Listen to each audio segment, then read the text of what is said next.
Good evening from New York. I am Selwyn Collins, your host of CWS as it is. Welcome once again. Why do we come here every week?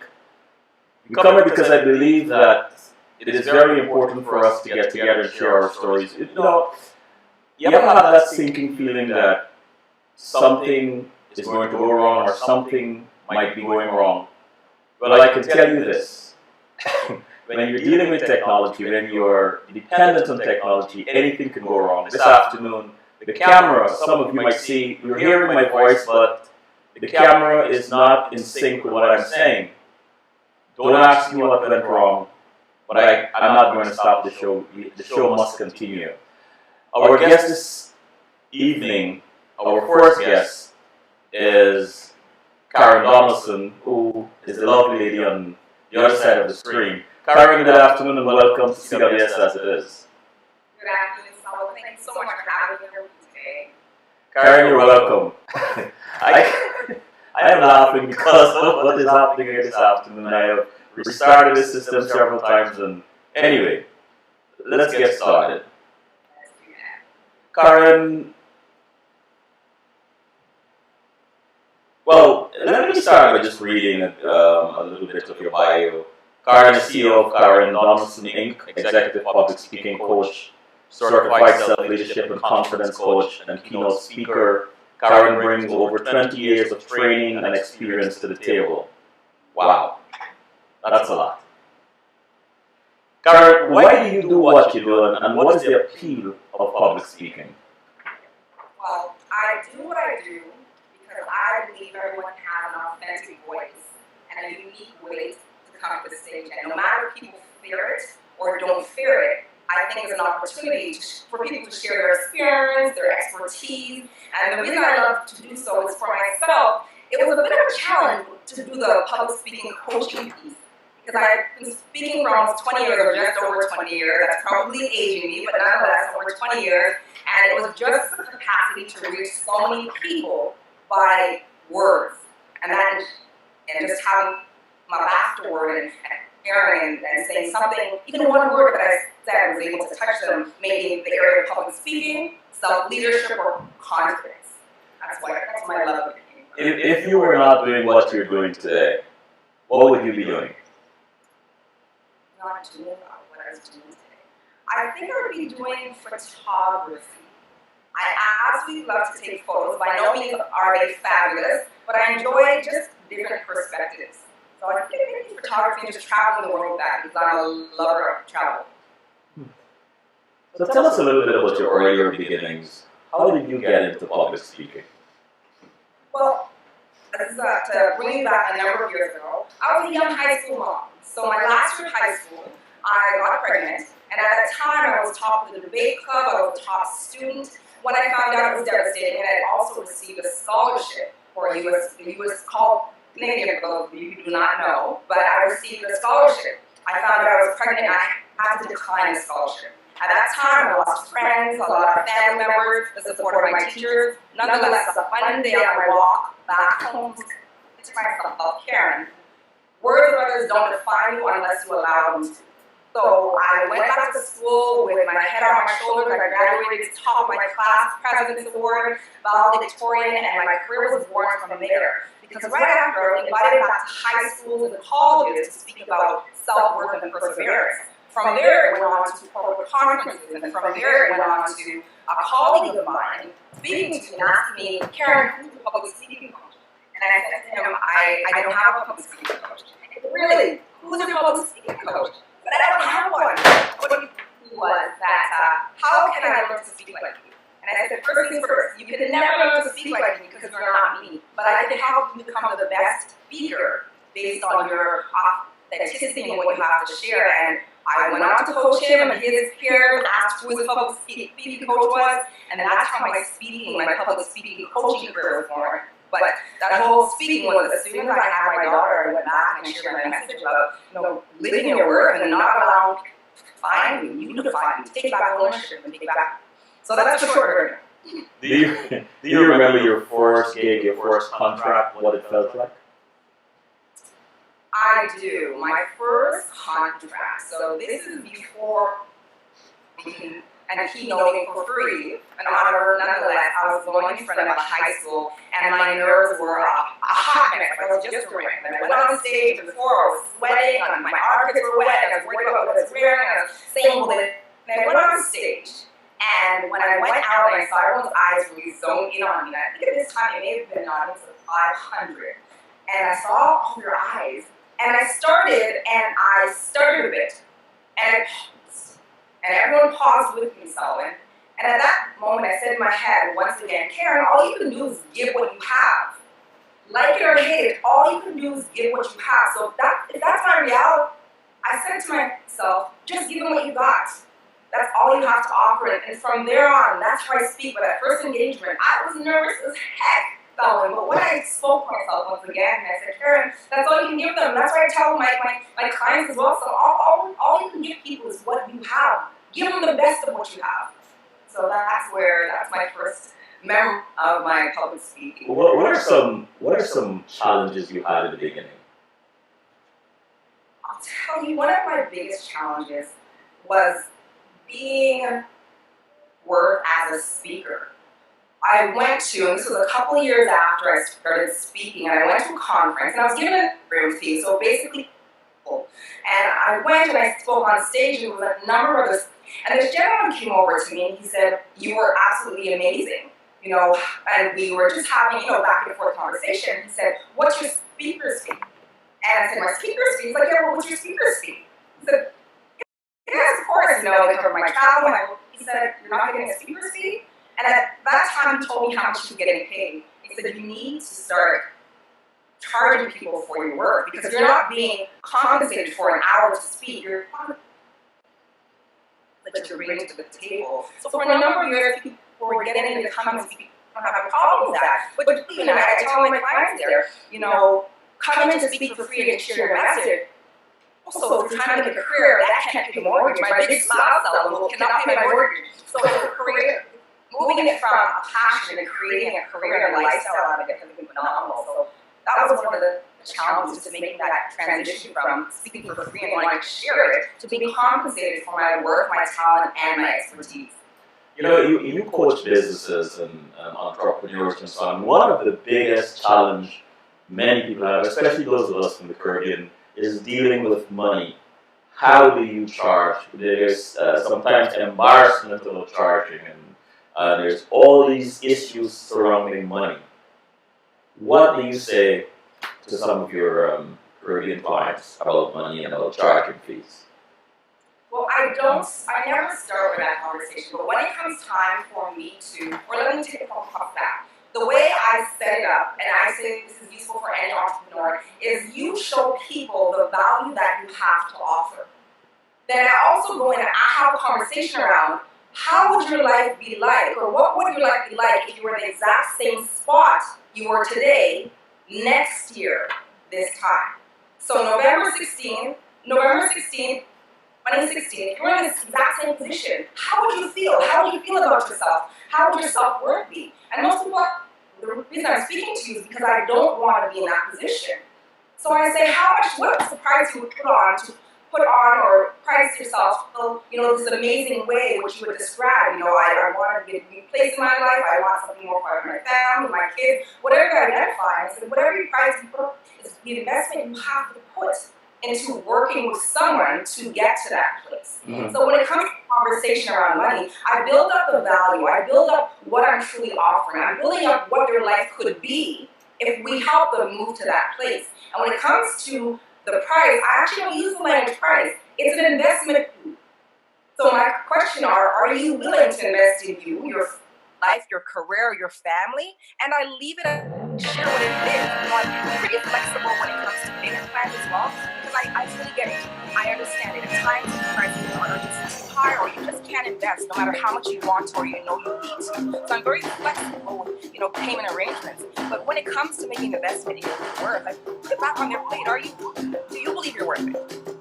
Or do you want to make this investment into your future? Because it's not about you. What you do, say, acts you make, they affect your future. So it's an investment, and that's the terms I speak about it in. It's not this is my price. Here's yourself. What is a personal growth strategy?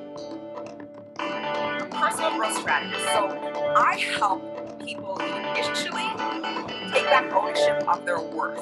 And I don't believe in starting from ground zero. I believe that everyone's already here. We've been through so many challenges and so many experiences. Amazing right here and right now. And I don't care where people live. I don't care what grades students have. We are amazing. We're unique because there's no one else like us out there. So what I help people do is acknowledge and own where they're at right here and now. And I give them the tools to identify current habits that are not working for them, and I help them replace them with habits that can help them to whatever goal they've identified. How important is that as a strategy to identify what current problems they're dealing with right now? Or habits, sorry. How important is that? Say that once again. How important is that as a strategy to identify what current habits you're dealing with? I say it's the foundation. It's an absolute starting spot. The reality is this.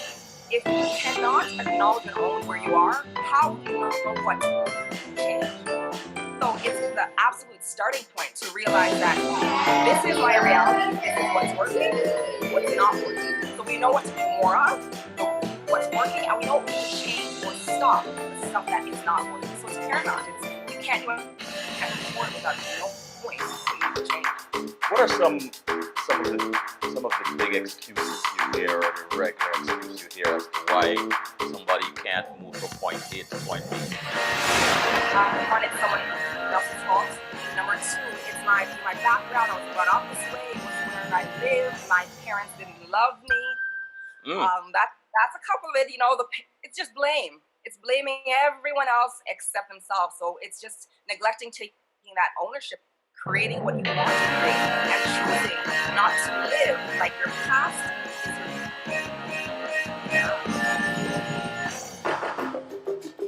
How would you advise a group of young women who have just graduated from college but uncertain about their future in corporate?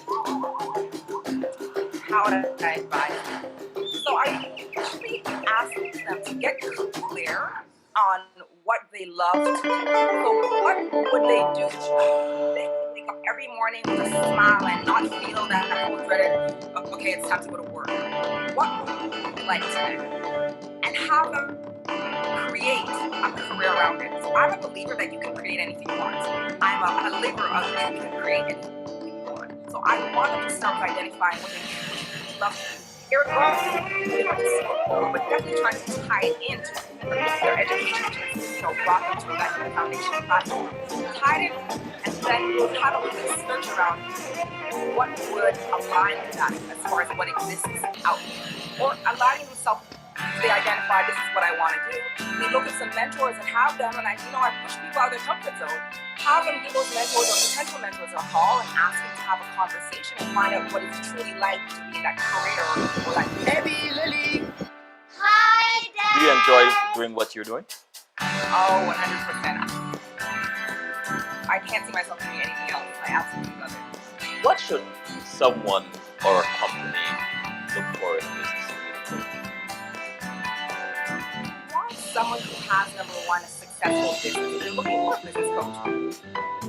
What they're teaching, living, what they're coaching, and also has a number of testimonials of people have the proof in the pudding, and that's what I believe if you're living what you're saying. So have the expertise, have the know-how because they're doing it, have some solid testimonials. There's someone they can call for referrals. That's what they need to look at to start. Because no matter, I believe that there's a number of different certifications and things like that, and some people aren't certified. But to me, the true value comes into can provide results. You could have 5 PhDs and still not be able to provide results. Or it's an absolute, what have you done for other people, and are you able to do it for me? What was one of your most challenging experience as a coach? Just describe it for us, please. One of my most challenging is stand tall when I'm challenged as a coach, and I'll share my story with you. I primarily coach senior executives, CEOs, and politicians. and my working senior managers and executives come by word of mouth referral. So I went in to see a client, and he's a CEO of a Fortune 500 company. Nonetheless, I went to the office and I went up to the front desk and I said, "I'm here to see Mr." And I said, "My name's Karen Donaldson." And she looked down at her book. She looked at me and she said, "You're Karen Donaldson?" I said, "Yes, I'm Karen." She said, I'm here. This is Karen Donaldson. And she looked at her book. She said, "Oh, are you Karen Donaldson's assistant?" And I said, "No, once again, I'm Karen Donaldson." And she looked down at her book and she said, "Oh, are you Karen Donaldson's intern?" I said, "No, I'm Karen Donaldson." So she said, "Have a seat." So I sat down, and her table, her administration desk was a bit higher. And she said, I was listening very closely. She picked up the phone and she said, "Mr. So-and-so, there's this black lady here who said she's Karen Donaldson." Wow. So you got it. And I heard, so I chose, and a couple of choices there. And I always tell people, take back control of your choices. I could have given her a tongue lashing and sell it. I sure could have, but I chose not to. Because there's no end to what I would have done. So I chose to serve the person who I know I am. And I went in to see my client, and I shared with him what happened. And I left it in his hand to manage. But nonetheless, that was such a challenge. I was standing there telling her, "Yes, I'm Karen Donaldson." She asked me about the intern. She asked me about the assistant. She asked if Donaldson was parking. So it was a dynamic. So that was a challenge. Give it to her, or should I just, come do what I came here to do? And that's what I chose. What are some core principles you suggest when someone is trying to build a lucrative speaking business? Some of the core principles are this. Create content around what you love and do, right? And some people always come to me and say, "Karen, I don't have expertise in this. However, I should say more so, I don't have qualifications in this area, but I have an expertise and I have a proven system that I can show people how to reach a certain idea." So I want to ensure you know your stuff. You want to ensure what you're sharing is a system that people can take and reuse. Because that's the whole intention of going out, imparting information, and leaving people with a resource that they can reuse when you're not there. So that's one core principle. Another core principle is find someone who's doing what you're doing. Find someone who's doing what you want to do. So if you want to speak, go and have a conversation with a speaker. Get a coach. Get a mentor. Boost your learning curve, because a speaking career is not brand new.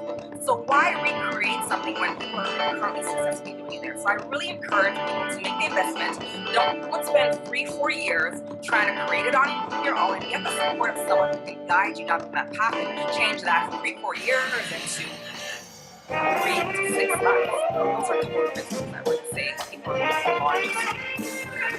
And here's the $1 million question. Well, not necessarily $1 million, but here's one question. Why would anyone need a life coach? Why would anyone need a life coach? There comes times in people's lives, and I include myself in this because I have a coach for myself, where you feel stuck, or you feel like you've reached a plateau and you just don't know what's holding you back.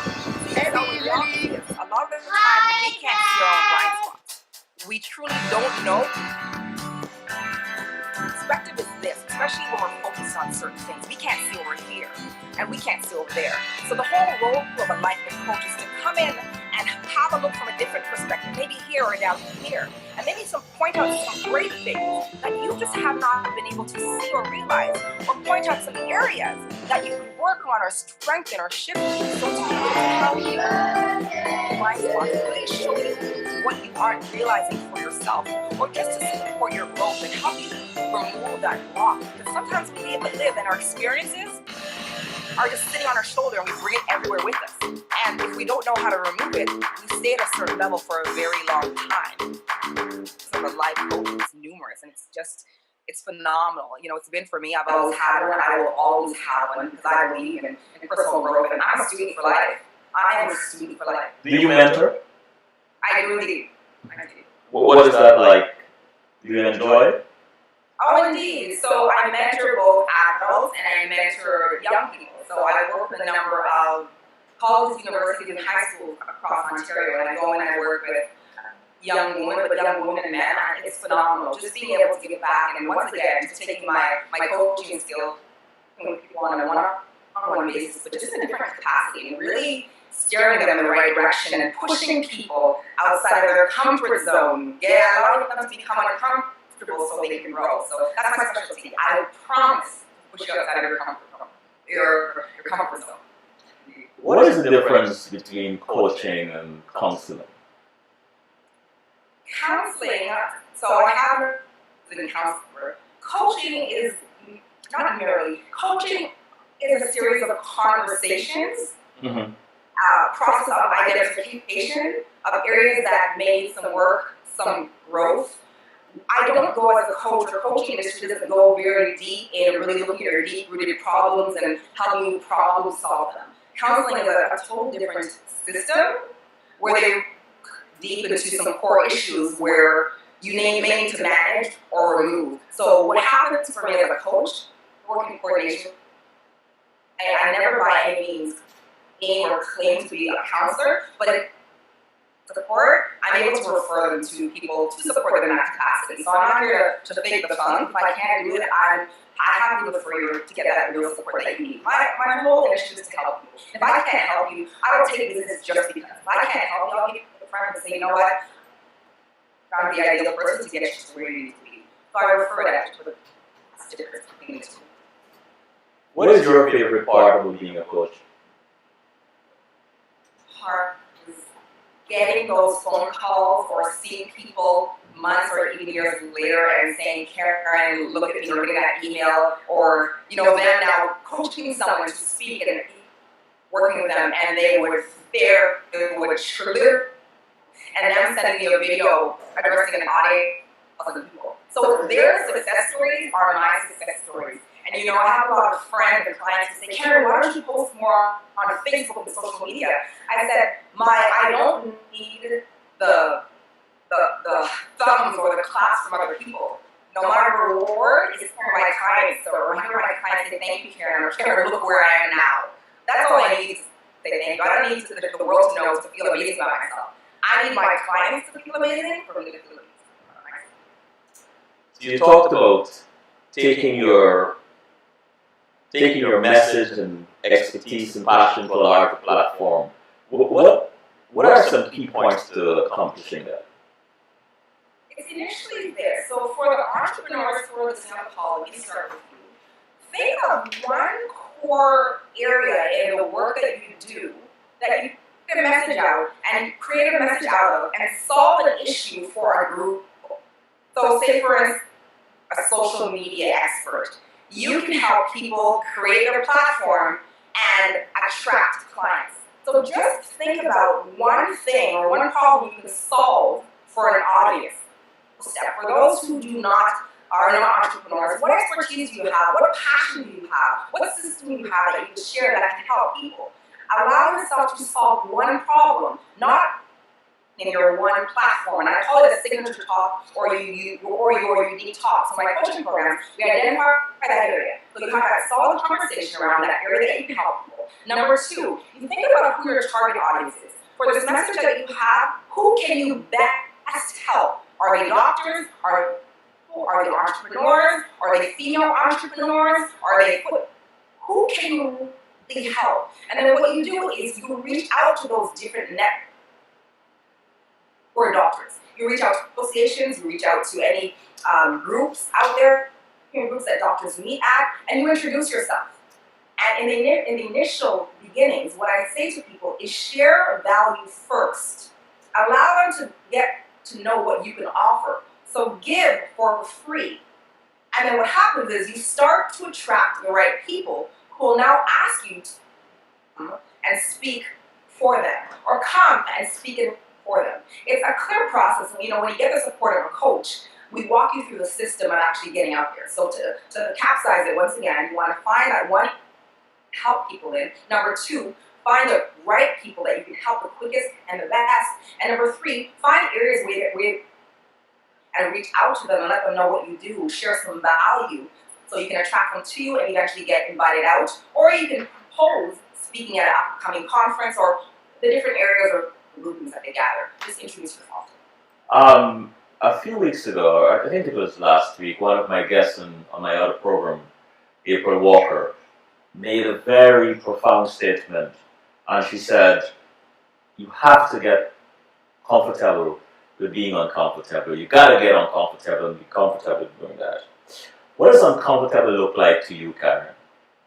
Uncomfortable looks like to me. I am just as human as everyone listening to this and watching this right now. And for me, it is reaching out to men on my chicken list. So my chicken list is a list of people I would like to speak to, but every time I pick up the phone, I put it back down. So getting comfortable, feeling uncomfortable is for me picking up that phone and actually calling those people who I know could probably help me grow my career or grow in different areas and just making it happen. So just doing it. So that's what it is for me. Picking up that phone and calling the people I know I need to call, but I keep saying, well, you know what, maybe they're busy. Well, you know what, maybe I'll call next week. Let me just send this email before I call, and I never eventually call.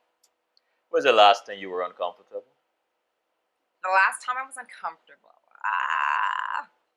probably the end of October. So for me, as I share that mentorship, I gave an individual a call and worked together. So it's been phenomenal. I picked up the phone finally, although he shared his contact number with me probably months ago over Facebook. I finally called him and we're working together, and it's been phenomenal ever since. It's just been almost 3 weeks working together. It's been godsend. Could have done it sooner. What do you say to those who are saying that the public speaking industry is saturated and there isn't much chance of growth? What do you say to them? I say, don't believe the hype. I tell them to believe what you create. If you believe it's saturated, you're going to walk into public speaking with this attachment of it being saturated. If you walk in knowing that there is no one else like you who delivers it like you, therefore there is no speaker out there exactly like you, then you start to create from that platform. You see, some people call me a motivational speaker, and it's not a problem, but I choose to let people know that there's a number of motivational speakers out there. And what I create is, my intention isn't to motivate people. My intention is to give people the tool to motivate themselves when I'm not there. Intention is to give people the tools to motivate themselves when they're in those crappy situations. So I say to people, if your intention is to be a public speaker or add speaking to your business model or just start to do it part-time, focus on where you want to. Forget about the naysayers. They will constantly be there. Forget about the negative people. They will always be there. Keep your focus narrow. I always say change your F word from fear and failure to focus. And then you really and truly lose. But the biggest thing, Selwyn, is this. Align yourself with someone who can help you get there faster. Someone who's doing it. Not someone who just speaks about it. Someone who's doing it. And that's the best thing advice I can ever offer to someone out there. Is just align yourself with someone who's support you in getting there faster. And forget about the other people. They'll always be there saying that. Are you a 3%er or are you a 97%er? I choose 3%er and help people do the same. When you first started this, what was the pushback? Well, what was the reaction like from family and friends? From friends, it was great because I had friends saying, you're a great employee, but I knew the structure was never for you. You had so much more off of the world. But let me tell you about my families. So my mother was a single mother. She raised 3 phenomenal young ladies, but nonetheless, with her, it was very. She asked me, leave your corporate job, which paid well and I had benefits. She said, what about your benefits? What about your pension plan? Are you sure? I'm a naysayer, but she was hesitant. And I knew that came from a place of love because it was out of sheer concern that she did not want me to leave my corporate job, which was very cushy and it was phenomenal. And I loved what I did. But for me, I knew it was time for me to go out on my own. But it was for my mother. It was an interesting conversation and it was just out of worry. And that's how I received it. It was out of love that she did not want me to go on my own as an entrepreneur. Mm-hmm. How do you define success? Success is making the choice to take back control of your choices and actually following through on it. So making the choice to take control is forgetting about external factors, taking intentional actions based on that choice. That's what success is. For me, it's not about money. It's saying of what everyone else is saying and what the TV says and social media says, staying true to you and actually taking the action to get there. That's what success is to me, Selwyn. Oh my gosh, I so regret that time has come. But one last thing, I'm going to cheat a little. Oh Um, boy. I'm not going to put you in the spot. I'm going to ask you final thoughts for our listening audience on public speaking. Final thought on public speaking. I say for those of you who fear public speaking, I want you to change your F word from fear and to focus. And focus on what you have to give. Forget about being mistakeless and forget about being perfect. Just you. That's all you can give, and that's all people want to hear. Make the mistakes, but move on. Just focus on you and giving all that you can give. And for those of you who do public speaking and want to create get it done. Forget about the world who said there's not opportunity. It is what you make. And the last thing would be align yourself with a coach. And my last words are connect with me at Karen Donaldson. Free resources, a lot of free resources. And if it's something that you want to pursue on a full-time basis, indeed, reach out to me. I have a number of things, events, workshops, one-on-one coaching, small group coaching up. Feel free to contact me at kareninc.com and let's get it. Karen, your connection is a little thing, so I'm going to read it back to the audience for you. Is it KarenDonaldsonInc.com? Yes, it is. KarenInc.com. Karen, I want to thank you so much for spending your time with us. We got to do this again sometime. We have to. It's been an honor. Thank you so much, Selwyn. It's been such an honor. Thanks for having me. And thank you, everyone. Stay amazing. Stay amazing. You're welcome. Take care. Take care.